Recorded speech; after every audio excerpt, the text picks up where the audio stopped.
What's up, everybody? Welcome into the Jarran Reed era of the Pack-A-Day podcast. I'm your host, Andy Herman. You can follow me on Twitter at Andy Herman NFL. As mentioned, the Green Bay Packers made some major news on Tuesday, signing defensive tackle Jarran Reed to the roster to pair with Kenny Clark and Dean Lowry, TJ Slayton, etc. Literally just talked yesterday about defensive line, pass rush being really an area where Green Bay had to find more depth, had to improve, and Brian Gutekunst and company did that on Tuesday by finding Jarran Reed, signing him to a deal, and hopefully buoying this defensive line that needed a couple more bodies within the rotation, and Jarran Reed will likely be that and a little bit more. I want to get to Reed more in just a moment, but before we get there, we had a couple other pieces of news and notes that I wanted to discuss really quick. First and foremost, Davante Adams had his initial press conference with the Las Vegas Raiders.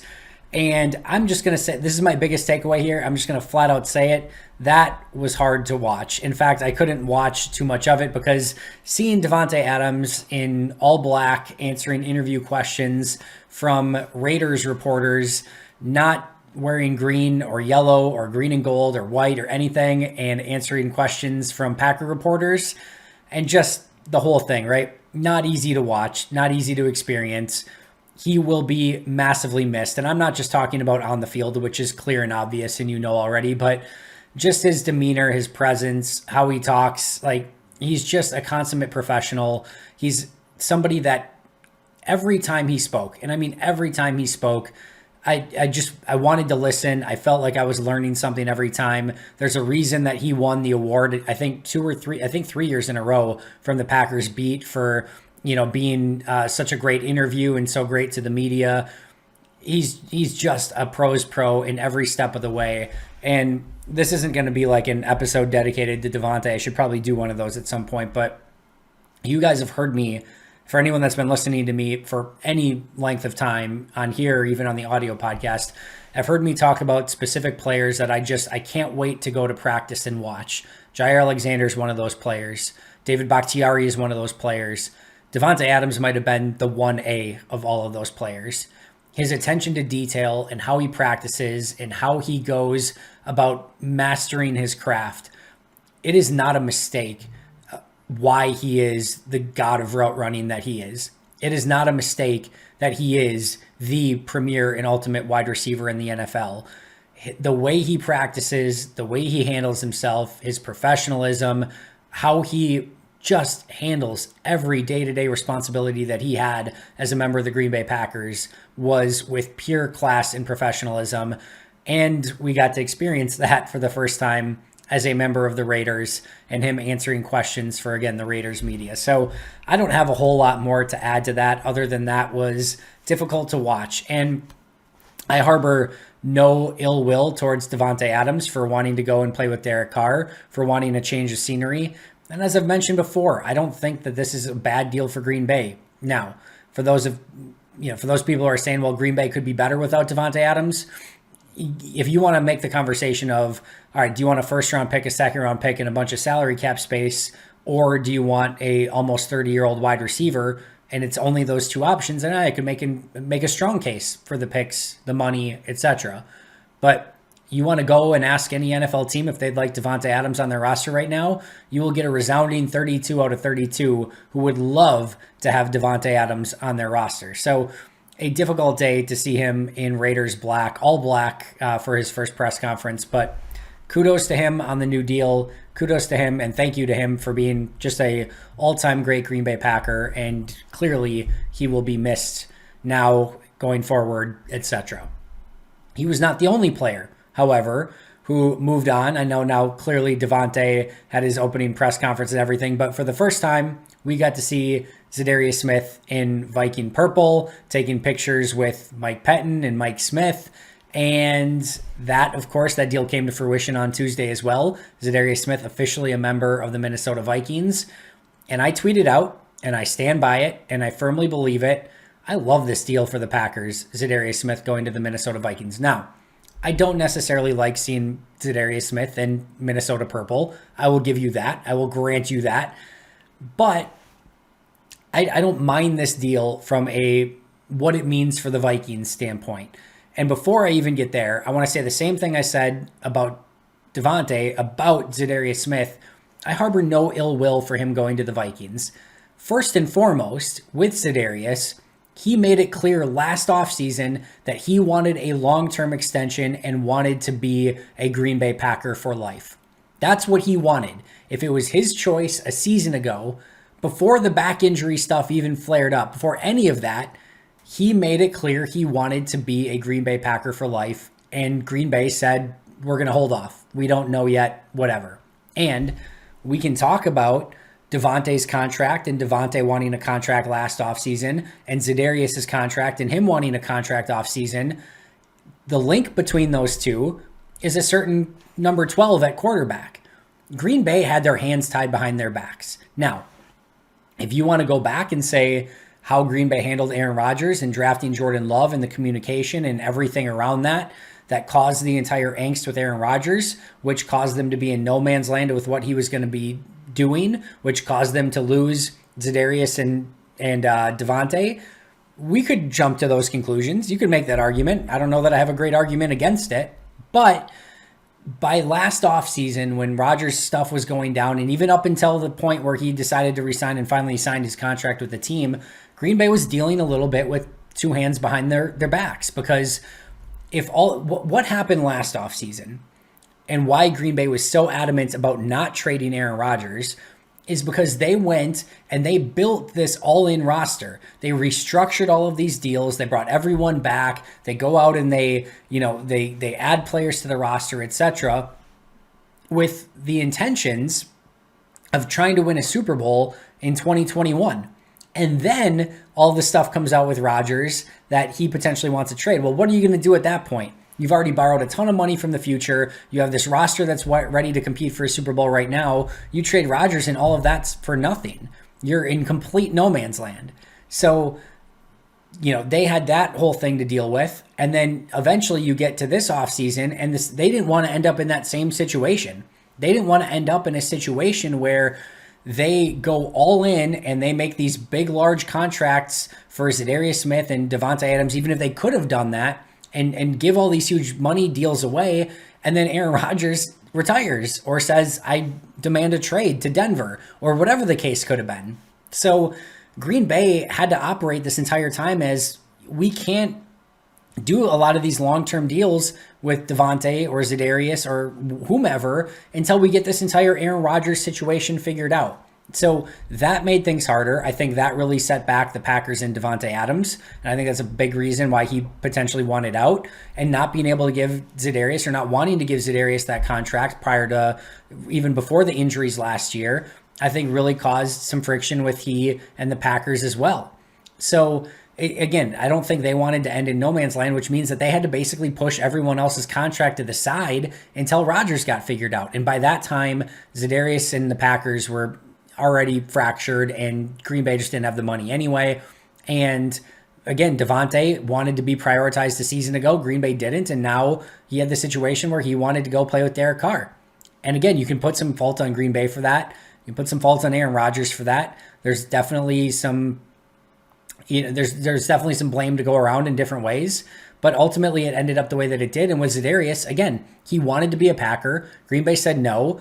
They offered him the contract to stay at his with the same amount of money that he was going into this season, with a restructured deal, probably adding void years to make it less of a cap hit. And I'm sure Z and his agent knew, hey, if I become a free agent and Green Bay releases me, I have the ability to go out and make a lot of money as a free agent, rather than next offseason when my actual contract is up. Now I'm actually 30 years old and I'm probably not going to get the same contract. So wise on Zadarius' part and his agent's part to say, like, hey, unless you give me a long-term deal, I would like to be released in that situation. They go their separate ways, and Zadarius goes in the open market. The Baltimore thing falls apart, and he ultimately gets the best deal he could have from the Minnesota Vikings. Good for him. It's stupid to think, like, as Packer fans, as fanatics, you want to think like this Packer-Viking rivalry means something. And when you're done being a Packer, you're not going to go to the Vikings or the Bears, because you remember he spent a longer part of his career with the Ravens than he did with the Packers. He was 3 years with the Packers. One of those years he didn't even play. He was basically a Packer for 2 seasons. he has no loyalty to Green Bay or in his division. Like these players, like the rivalries are not the same. The rivalries are not the same to Za'Darius Smith and some of these players that they are to you and me and anyone else listening as fans. They don't care about Vikings Packers. They don't care about Vikings Bears, Bears Packers, whatever. If you're a free agent, you're going to go and get the best deal that you possibly can. And it's not like Zadarius went to a team that he's not going to be able to compete on or be good at or doesn't have a tag team partner in Danielle Hunter. Like, it's a really good fit for him, which also has Mike Smith, his outside linebackers coach from the last 3 seasons, which has Mike Pettin, his defensive coordinator from 19 and 20 when he played the best football of his entire career. Like, he has, it was a really great fit for him. So I harbor no ill will towards Za'Darius Smith for going there. Now, it feels worse because Favre and Jennings and just like everyone either goes to the Bears or the Vikings when they're done with Green Bay, right? Like it constantly happens. So it becomes super frustrating, but it's not Za'Darius' fault. It just isn't. It ended up being the best fit and it is what it is. However, as I was getting to earlier, I love this deal for Green Bay. Now, does Zadarius make Minnesota better? Yes. If Zadarius has a year like he did in 2019 in his first year for Green Bay, in 2022 for Minnesota, then yeah, look the heck out. That defense has the ability to be really good really quick. Danielle Hunter and Za'Darius Smith on the edge. They still got a Dalvin Tomlinson inside, Eric Kendricks, Harrison Smith. Like, they've got some really good players. They pick up Jordan Hicks from the Cardinals. Like, a really nice roster, a really nice defense. Kirk Cousins, we saw what Justin Jefferson and Thielen were able to do even against Green Bay a season ago. Dalvin Cook, their offensive line's getting better. Christian Darrisaw should take a step. They're putting together a pretty nice roster. It's not a Super Bowl roster. It's just not. Like, they're not getting through the NFC and Tampa Bay and Green Bay and the Rams, probably even the 49ers, like Cowboys. They're maybe the 5th, 6th, 7th best team in the NFC. And maybe they push Green Bay for the NFC North. That's not a bad thing. Green Bay should be pushed for the NFC North. That's what you want. You want them to have to play the entirety of the season and have to continue to get better and raise their level of play. So hopefully they're playing their best football come January and February, which they haven't the last 3 seasons. You want those games to matter towards the end of the year, so you're still growing as a team. So you're still getting better. I don't mind that Minnesota's good. As Packer fans, ideally, you don't want a team that's better than Green Bay because that makes things a bit more complicated. I don't think Minnesota's better than Green Bay. Are they competitive with Green Bay? Sure, no question about it. Could they win the North? Yes. But the biggest thing is you don't want them to be Super Bowl contenders. Like, if you're cheering for Green Bay to win the Super Bowl, which means they're going to have to overcome good teams no matter what. No matter what. Whether that's the Vikings, whether that's the 49ers, the Cardinals, whoever. Like, it doesn't matter. They're going to have to beat very good teams come the playoff time. That's just what it is. You're cheering for the Packers to win a Super Bowl. So they're going to have to overcome good teams. And again, if that's Minnesota, that's Minnesota. The one thing you don't want as a Packer fan for the Minnesota Vikings is a team that's capable of winning the Super Bowl. I will gladly eat my words if they go out and win a Super Bowl this year. I don't see that happening. Kirk Cousins and this team is still in no man's land overall. They're probably closer to, like I said, a 5 or 6 seed, maybe a 7 seed in the NFC, probably a decent playoff team, maybe could even upset a team in the playoffs. But they're not going and winning 3 or 4 games in the playoffs and ultimately winning a Super Bowl. So in that case, I don't care. You're prolonging the inevitable. Kirk Cousins isn't winning you a Super Bowl. And by the time you're going to rebuild this thing, Za'Darius Smith's not going to be a part of that. And if I had to choose, which team I think is being smarter this offseason, Minnesota by running it back and adding players on high deals and giving Kirk Cousins another contract to be second best in the NFC North, go for it, by all means. Or the Chicago Bears, who very much realize, all right, Green Bay is going to be probably really good for 2 more seasons with Aaron Rodgers. Minnesota is probably going to finish second for the next 2 years with Kirk Cousins and what they've got going on. We're probably not competing for anything. Let's focus on 2024, 2025. Let's get Justin Fields and this roster ready to compete once the Vikings and Packers have exhausted their efforts for 2 seasons and are probably in a really bad place from a salary cap standpoint. The Bears and the Lions should be opening windows for 2024 and 2025. And that's what they're doing. The Vikings probably should have done the same thing to start that rebuild, to start competing for when Aaron Rodgers and this Packers team is bad, because it's going to come in about 3 seasons. They got 2 years left, then it's going to be bad for Green Bay in all likelihood. So instead, they try to compete with Green Bay now with Aaron Rodgers still at quarterback. I just don't think it's a good move. Beyond that, you've got Za'Darius Smith and you've got Danielle Hunter, your two edge rushers, your two big money edge rushers that are making a lot of money, and they're both are coming off major injuries. Zadarius Smith is going to be 30 years old, coming off a back injury that kept him out basically the entirety of 2021. That is scary to put a lot of money into, and Minnesota put a lot of money into him with even knowing he has injury issues. They brought back Danielle Hunter, even knowing that he's had injury issues. Harrison Smith is older in age. Eric Kendricks isn't young anymore. Adam Thielen isn't young anymore. They've got some older players who have had some injury issues, and that could easily come back to bite them as well. They have a lot of risk in this season. Kirk Cousins isn't getting better. So yes, they've made some good investments in younger players, Dalvin Cook, Justin Jefferson, to name a few over the years. I really like Christian Darrisaw coming out a season ago. I think they're going to be competitive, but probably not good enough. And they have a lot of money in older players that have had injuries. There's a ton of risk. Again, I'll say it one last time. I don't mind this for Minnesota, and from a Green Bay standpoint, I should say. Like, go at it, have your fun. You're not going to be good enough yet, and Green Bay's probably still going to win the division, barring an injury to Aaron Rodgers. And hey, listen, guess what? If you do have an Aaron Rodgers in the division, you know what you want. Guys like Danielle Hunter and Za'Darius Smith, if they can stay healthy and they can go up against Yosh Nijman at right tackle, maybe, then yeah, that's a good recipe for success. Knocking Aaron Rodgers down a handful of times a game. That's good strategy, but giving 30-year-old players huge contracts who are coming off back injury, not such a great strategy. Don't mind it. Don't hate it.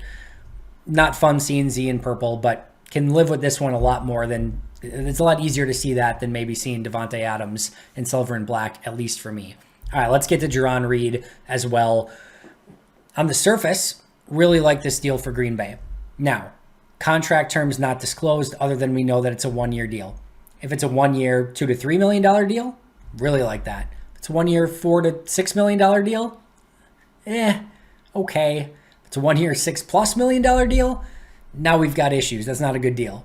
So what I see from Jarran Reed, physical player, athletic, has the ability to win at the point of attack, can reset the line of scrimmage and get into the backfield a little bit, which is something that Green Bay struggled with outside of Kenny Clark at times. And Green Bay desperately needed depth and players along that defensive line that can hold up at the point of attack and that can get in the backfield and make disruptive plays. Jarran Reed can do all of that. However, you watch his tape, there's a lot left to be desired. There's going to be those flash plays here and there. There's a reason he was a former second-round pick, but you see some plays where he takes off, plays a little bit high, doesn't play with great pad level, again, isn't consistent. The motor's not always there. Like, you just see some plays where you're like, not great, right? However, playing 800 plus snaps a season in 3 of the last 4 years, I don't think he's going to be expected to play that in Green Bay. I think you're probably looking at maybe more 500 to 600 snaps. Dean Lowry, TJ Slayton, I guarantee you that they're going to add a couple more players to, potentially that can be added to that rotation as well. If that's the case, I think, you probably get a little bit more higher end play out of Reed by playing him a few less snaps than what he's had to play in Seattle and Kansas City. Also, for whatever reason, over the course of about his last 5 games of the season last year, regular season and playoffs, Jarran Reed started playing really good football. Now, part of that was because he was going against the Bengals a couple times in their crappy offensive line. So be it. But we saw some really good play from him and really some of the best play that he's put on tape over the course of his career. So that's clearly exciting as well, and you're hoping that he can carry that over. How I view this transaction for Green Bay, assuming it is a lower tier deal, probably somewhere between $2 to $4 million on a 1 year, probably with some void years to stretch it out a little bit, is very similarly to the Devondre Campbell deal. My belief is that this is Brian Gutekunst's Devondre Campbell for 2022. And what I mean by that, think back of Devondre Campbell. Campbell was a 4th-round pick, right around pick 100 or so, maybe a little bit later than that, but 4th-round pick. Highly athletic coming out of college, had all the traits, the size, the strength, the athleticism, everything that you would want from a sideline-to-sideline linebacker, everything that you would want to be able to hold up physically at the point of attack. I mean, there's not many inside linebackers that you would look at and say, I would take that guy over Devondre Campbell. Like, Devondre Campbell is a scout's wet dream of what an inside linebacker should look like in 2022, which is what it is. But you go back and you watch his tape for the first 4 seasons of his time in Atlanta, lot of, I don't know, inconsistencies. Some really good, some really bad, just never really ever seemed to hone in on anything. Then he gets a year in Arizona, 1 year, decent deal with Arizona, tries to figure it out there. Not much going on. Has a mostly nondescript year in Arizona as well. Green Bay picks him up, 1 year, $2 million deal, hoping that size, speed, physicality pays off, that he can fit in Green Bay. He takes off and, is his first team All-Pro. All right. Well, Jarran Reed, not too dissimilar. Second round pick. Size, speed, not speed. Let me take that back. Size, athleticism, play strength, the ability to get off blocks. Showed all of it in college. Big time school, University of Alabama. Was thought to potentially be a first round pick. Ends up going in the second round to Seattle.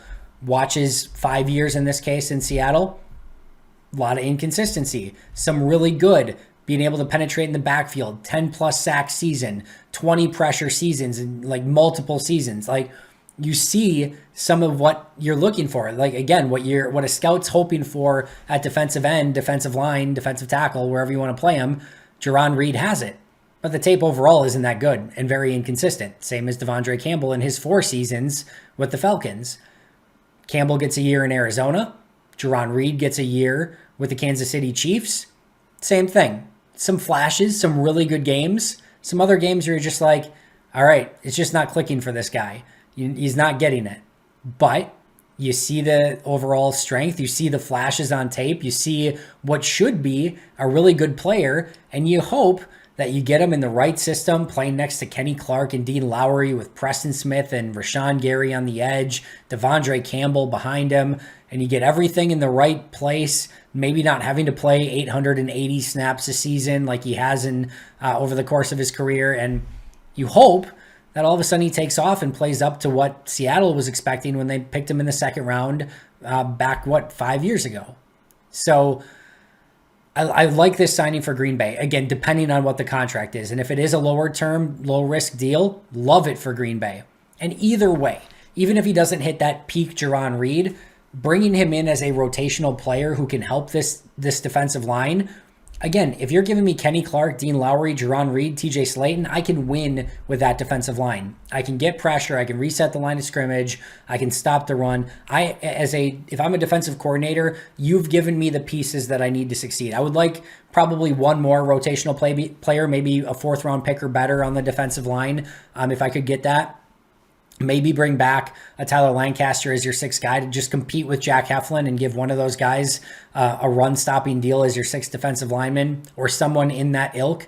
If I can get something like that, I have the pieces I need to be successful as a defensive coordinator along the defensive line.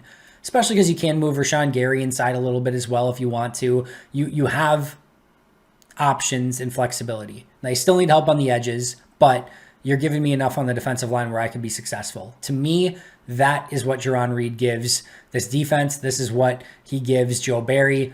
And I think you get him with Kenny Clark and Dean Lowry and learning how they win. Jarran Reed should be able to follow in their footsteps, pick that up, and hopefully be more successful in Green Bay than he was with either the Seahawks or the Chiefs, hopefully following in Devondre Campbell's footsteps.